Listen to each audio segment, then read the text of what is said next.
കണ്ണൂർ ജില്ലയിലെ പയ്യന്നൂർ നിയമസഭാ മണ്ഡലത്തിൽ സിപിഎമ്മിൽ നിന്നും പുറത്താക്കിയ വി കുഞ്ഞികൃഷ്ണനെ പിന്തുണയ്ക്കുമെന്ന് ആർഎസ്പി.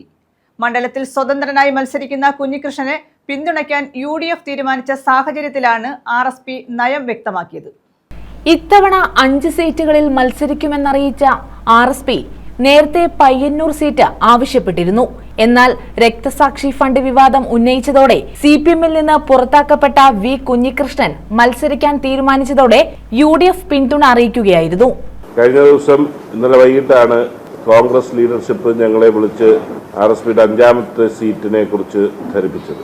പയ്യന്നൂരാണ് ആർഎസ്പിക്ക് 5ാമത്തെ സീറ്റായി ലഭിച്ചത്. ഞങ്ങൾ അതിന് മുമ്പ് കൂടിയ സെക്രട്ടേറിയറ്റ് കാഞ്ഞങ്ങാടേക്കും സ്ഥാനാർത്ഥിയെ കണ്ടെത്തിയിരുന്നു. പയ്യന്നൂരേക്കും പാർട്ടി കേന്ദ്ര കമ്മിറ്റി അംഗം ഹരീഷ് നമ്പ്യാരെ സ്ഥാനാർത്ഥി ആക്കുന്നതിനെ കുറിച്ചായിരുന്നു തീരുമാനിച്ചത്. എന്നാൽ ഇന്നലെ ഉണ്ടായ സംഭവവികാസം സഖാവ് കുഞ്ഞികൃഷ്ണൻ അവിടെ സ്വതന്ത്ര സ്ഥാനാർത്ഥിയായി മത്സരിക്കുന്നു എന്ന പ്രഖ്യാപനമാണ്.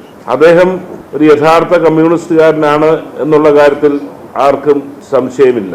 അങ്ങനെ നമ്മുടെ സംസ്ഥാനത്തെ കമ്മ്യൂണിസ്റ്റ് പാർട്ടിയുടെ തീവ്ര വലതുപക്ഷ വ്യതിയാനം അപജയങ്ങൾ ചൂണ്ടിക്കാണിച്ചുകൊണ്ട് അദ്ദേഹം അതിൽ പ്രതിഷേധിച്ചുകൊണ്ട് ഒരു സ്ഥാനാർത്ഥിയായി വരുമ്പോൾ അദ്ദേഹത്തെ പിന്തുണയ്ക്കുന്നതാണ് ആർഎസ്പി പോലൊരു രാഷ്ട്രീയ പ്രസ്ഥാനത്തിന് അഭികാമ്യം എന്നാണ് ഞങ്ങൾ വിലയിരുത്തിയത്.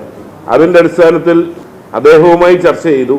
അതിനുശേഷം കോൺഗ്രസ് നേതാക്കന്മാരുമായിട്ട് ഞങ്ങൾ ചർച്ച ചെയ്ത് ഇക്കാര്യം ആശയവിനിമയം നടത്തി. ഇവരുടെ എല്ലാം അനുമതിയോടുകൂടി തന്നെയാണ് സഖാവ് കുഞ്ഞികൃഷ്ണൻ സ്വതന്ത്രനായി മത്സരിക്കുന്ന കുഞ്ഞികൃഷ്ണനെ ആർഎസ്പിക്ക് അലോട്ട് ചെയ്ത സീറ്റിൽ പിന്തുണയ്ക്കാൻ ആർഎസ്പി തീരുമാനിച്ചത്. ഞങ്ങൾ നിശ്ചയിച്ചിരുന്ന സ്ഥാനാർത്ഥിയെ മാറ്റിക്കൊണ്ട് സഖാവ് കുഞ്ഞികൃഷ്ണനെ പിന്തുണയ്ക്കാനാണ് തീരുമാനിച്ചിരിക്കുന്നത്. ഈ സാഹചര്യത്തിലാണ് യുഡിഎഫ് ഘടകകക്ഷിയായ ആർഎസ്പി കുഞ്ഞികൃഷ്ണന് പിന്തുണ പ്രഖ്യാപിച്ചതെന്ന് ആർഎസ്പി സംസ്ഥാന സെക്രട്ടറി ഷിബു ബേബി ജോൺ കൊല്ലത്ത് പറഞ്ഞു. ന്യൂസ് ബ്യൂറോ, കൊല്ലം.